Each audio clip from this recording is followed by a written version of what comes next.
السلام علیکم ورحمۃ اللہ وبرکاتہ۔ آپ کا استقبال ہے ہمارے چینل 5 to 10 منٹس درس قرآن میں۔ الحمدللہ ہمیں امید ہے کہ آپ حضرات نے مدنی قاعدے کے وہ سارے کے سارے سبق جو ہم نے آپ کو اس سے پہلے پڑھائے تھے الحمدللہ آپ حضرات نے یاد کر لیے ہوں گے۔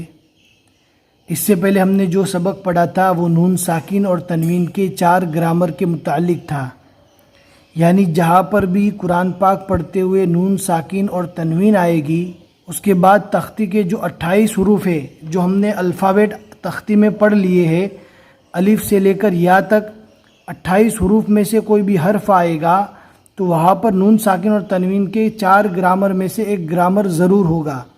اگر اظہار کے 6 حروف میں سے کوئی بھی حرف آتا ہے تو نون ساکن اور تنوین کا اظہار ہوگا۔ نون ساکن اور تنوین کے بعد ادغام کے 6 حروف میں سے کوئی بھی حرف آتا ہے تو نون ساکن اور تنوین کا ادغام ہوگا۔ ادغام کی بھی 2 قسمیں ہم نے سمجھائی تھی، با گنہ اور بلا گنہ۔ با گنہ کے 4 حروف ہے اور بلا گنہ کے 2 حروف ہے، کل ملا کر 6 حروف ہوتے ہیں۔ پھر اس کے بعد نون ساکن اور تنوین کے بعد اقلاب کا ایک حروف با آتا ہے تو نون ساکن اور تنوین کا اقلاب ہوتا ہے، اور نون ساکن کے بعد اخفا کے 15 حروف میں سے کوئی بھی حرف آوے تو نون ساکن اور تنوین کا اخفا ہوتا ہے۔ الحمدللہ ہم نے ایکسٹرا پارٹ میں اس کا ایک شارٹ ویڈیو بھی بنا دیا ہے۔ ان 4 گرامر کو ہم نے ایک ہی ویڈیو میں جمع کیا ہے، بہت شارٹ ویڈیو ہے، انشاءاللہ آپ دیکھیں گے آپ کو ضرور سمجھ میں آئے گا۔ آج ہمیں میم ساکن کا گرامر پڑھنا ہے۔ میم ساکن کے 3 قاعدے ہیں، یعنی جہاں پر بھی قرآن پاک پڑھتے ہوئے جزم والی میم آئے گی تو وہاں پر 3 گرامر میں سے ایک گرامر ضرور ہوگا۔ آپ آسانی کے ساتھ سمجھ سکے اس لیے ہم نے کاپی میں گرامر نوٹ کیا ہے، اس کو ضرور دیکھیں، انشاءاللہ آپ کو ضرور سمجھ میں آ جائے گا۔ آپ دیکھ سکتے ہیں میم ساکن کے 3 گرامر ہے، یعنی جہاں پر بھی میم ساکن آئے گا وہاں پر 3 گرامر ہوں گے، اظہار، اخفا، ادغام۔ اس کے اندر اقلاب نہیں آئے گا، جس طرح کے نون ساکن اور تنوین کے اندر اقلاب آتا ہے تو میم ساکن کا اقلاب نہیں ہوتا۔ اب اس کا دوسرا نام اظہار شفوی، اخفاء شفوی اور ادغام شفوی بھی ہے۔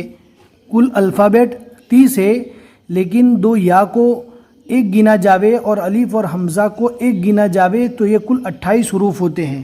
میم ساکن کے 3 گرامر ہے، یہاں پر ہم نے لکھ دیا ہے۔ میم ساکن کے بعد میم اور با کے علاوہ 26 حروف، میم اور با کو چھوڑ کر میم ساکن کے بعد 26 حروف میں سے کوئی بھی حرف آتا ہے تو وہاں پر میم ساکن کا اظہار ہوگا۔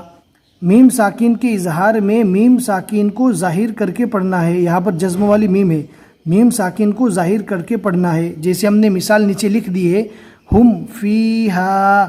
یہاں پر آپ دیکھ سکتے ہیں کہ جزم والی میم کے بعد میم اور با کے علاوہ 26 حروف میں سے فا آیا ہے، لہٰذا یہاں پر میم ساکن کا اظہار ہوگا۔ اس کو اظہار شفوی بھی کہتے ہیں۔ پڑھنے کا طریقہ ہم فیہا، یہ جو میم ساکن ہے اس کو بالکل ظاہر اور اسپشٹ پڑھنا ہے۔ پھر اس کے بعد دوسرا قاعدہ ہے میم ساکن کا اخفا۔ میم ساکن کے بعد اخفا کا ایک حروف با آوے، صرف ایک ہی حروف ہے اخفا کا، تو وہاں پر میم ساکن کا اخفا ہوگا، اس کو اخفاء شفوی بھی کہتے ہیں۔ میم ساکن کے اخفا کو پڑھنے کا طریقہ یہ ہے کہ میم ساکن کو گنہ کے ساتھ پڑھنا ہے۔ جہاں پر میم ساکن کے بعد با آ جاوے تو وہاں پر میم ساکن کو گنہ کے ساتھ پڑھنا ہے، جیسے کنتم بہی، کنتم بہی۔ یہاں پر جزم والی میم ہے، یعنی میم ساکن، اور میم ساکن کے بعد اخفا کا ایک حروف با آ گیا ہے۔ اس سے پہلے ہم نے نون ساکن اور تنوین کے جو 4 گرامر پڑھے تھے اس میں ایک حروف با اقلاب میں تھا، اور آج کے سبق میں ایک حروف با وہ اخفا میں آئے گا، اس بات کا دھیان رکھنا ہے۔ آپ دیکھ سکتے ہیں میم ساکن کے بعد اخفا کا ایک حروف با آ گیا، لہٰذا یہاں پر میم ساکن میں گنہ کر کے پڑھنا ہے، کنتم بہی۔ اس کو اخفاء شفوی بھی کہتے ہیں۔ پھر اس کے بعد تیسرا قاعدہ ہے میم ساکن کا ادغام، اس کو ادغام شفوی بھی کہتے ہیں۔ اب قاعدہ کیا ہے؟ وہی سے میم ساکن کے بعد ادغام کا ایک حروف میم آوے تو میم ساکن کا ادغام ہوگا۔ اب میم ساکن کے ادغام کو پڑھنے کا طریقہ کیا ہے؟ تو میم ساکن کو ملا کر گنہ کے ساتھ پڑھنا ہے۔ اس سے پہلے جو ہم نے اخفاء شفوی یعنی میم ساکن کا جو اخفا پڑھا تھا اس میں گنہ کے ساتھ پڑھنا ہے صرف، اور ابھی کا جو قاعدہ ہے میم ساکن کا ادغام یعنی ادغام شفوی، اس میں میم ساکن کو ملا کر گنہ کے ساتھ پڑھنا ہے، یعنی ملا کر اس میں بڑھ گیا۔ اب تینوں کو شارٹ میں سمجھ لیجئے۔ میم ساکن کے اظہار کو پڑھنے کا طریقہ کہ میم ساکن کو ظاہر کر کے پڑھنا ہے، میم ساکن کے اخفاء میں میم ساکن کو گنہ کے ساتھ پڑھنا ہے، اور میم ساکن کے ادغام میں میم ساکن کو ملا کر گنہ کے ساتھ پڑھنا ہے۔ میم ساکن کے اظہار کے 26 حروف ہے میم اور با کے علاوہ، میم ساکن کے اخفاء کا ایک ہی حروف ہے با، اور میم ساکن کے ادغام کا ایک ہی حروف ہے میم۔ اس کو اظہار شفوی، اخفاء شفوی اور ادغام شفوی بھی کہتے ہیں۔ بہت ہی آسان سبق ہے، پھر بھی اگر آج کا سبق آپ کو سمجھ میں نہیں آتا، ہم نے ایکسٹرا پارٹ میں ایک ویڈیو بنا دیا ہے، لنک ڈسکرپشن میں مل جائے گی، ضرور چیک کریں، انشاءاللہ آپ کو شارٹ میں اچھے سے سمجھ میں آ جائے گا۔ اگر آپ کے پاس مدنی قاعدے کی PDF نہیں ہے تو لنک ڈسکرپشن میں مل جائے گی، ضرور چیک کریں، انشاءاللہ ہم آپ کو سمجھانے کی پوری کوشش کریں گے۔ پھر بھی اگر کوئی بات آپ کو سمجھ میں نہیں آتی تو ٹیلی گرام جوائن کر لیجئے، انشاءاللہ ہم آپ کے سوال کا جواب دینے کی پوری کوشش کریں گے۔ بسم اللہ الرحمن الرحیم۔ سب سے پہلے ہمیں اظہار شفوی پڑھنا ہے۔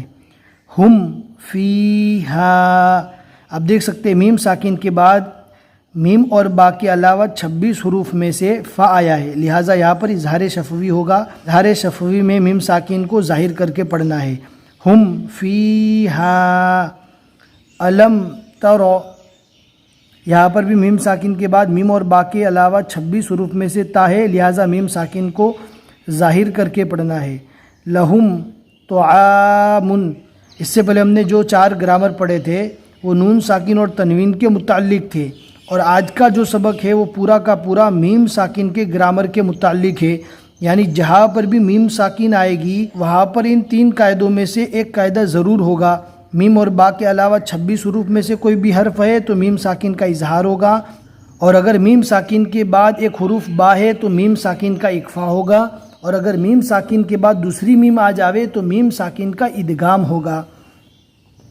یہاں پر بھی میم ساکن کو ظاہر کر کے پڑھیں گے۔ لہم طعام، لکم دینکم، الم نجعل، یہاں پر بھی میم ساکن کو بالکل ظاہر کر کے پڑھنا ہے۔